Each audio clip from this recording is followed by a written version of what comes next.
What's up everyone, it's Rutherford here. I started a new business in early 2020. It was an email marketing and data aggregation business, which at the time I really knew nothing about. And 1.5 years later, today, I just closed up shop and took a $200,000 loss and walked away from the business. And the crazy thing is, I was extremely happy to be done with it, even though I still lost 200 grand, because it was draining and a complete distraction to everything else I had going on in all my other businesses. So in this video, I'm gonna tell you how I got into that business and the lessons that I learned by going through it and taking a pretty hefty loss. But before we get started, make sure you smash that like button for the YouTube algorithm, be greatly appreciated. So let's rewind to early 2020. I heard some friends talking about this business that they had and they were crushing it. And I heard about it, I asked about it, it sounded amazing. And I was like, yep, I wanna be a part of this. So the only catch to this is you needed $300,000 to get started. So I put up the 300 grand to start marketing, to start funneling leads,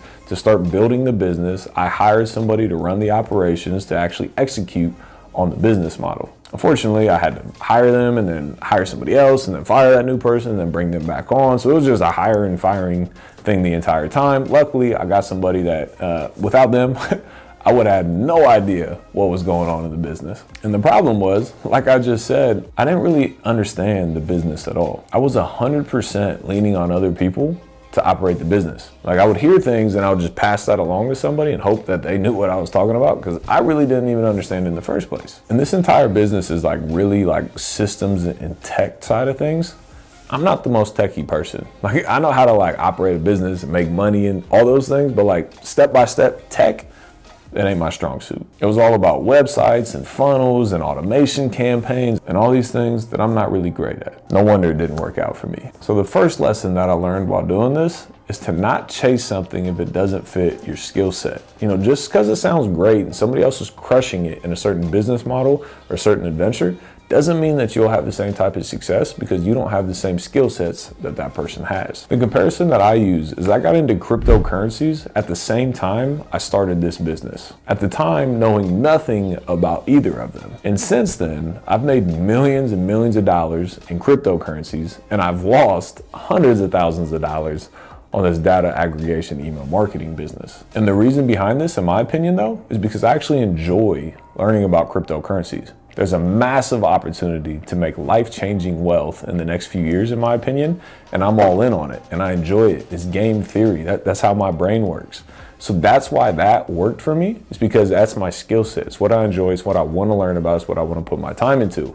This other business, not so much. My second lesson is you have to have the right people on the team. Me personally, I can only take a business so far. Every business that I've built, I've personally only been able to take it so far. The only reason it's grown past that is because I had the right people on the team with me. And I know earlier I said, don't chase something that you're not good at, and there's one exception to that. If you're able to hire an amazing person that can run the business, or you have an amazing partner that can do the things that you are terrible at, that's the one exception to that rule. Because like I said, having the right people is a game changer. So the right people in seats that you know nothing about could be the game changer for you. Now this person has to be someone that's fully vested, that actually cares about the business, that treats it like their own, and they have the time and desire and want to grow the business. Because you as a business owner obviously want to grow.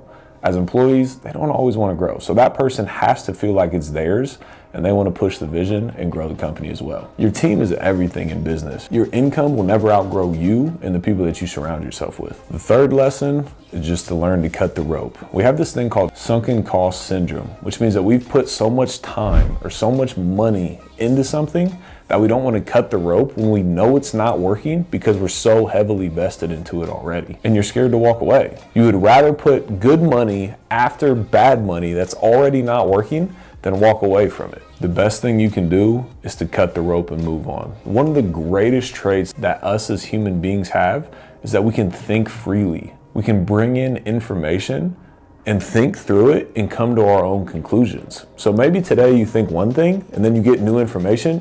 We have the ability to change our opinion when new information comes in. So when you're all in on an idea and it's not working, and you learn why, it's okay to change your mind and walk away from that and go to something or pivot in a direction that makes more sense. When you're wasting all your time and spending all your time on something that's simply not working, I promise you, your mind is not working to the benefit. It's working to the negative.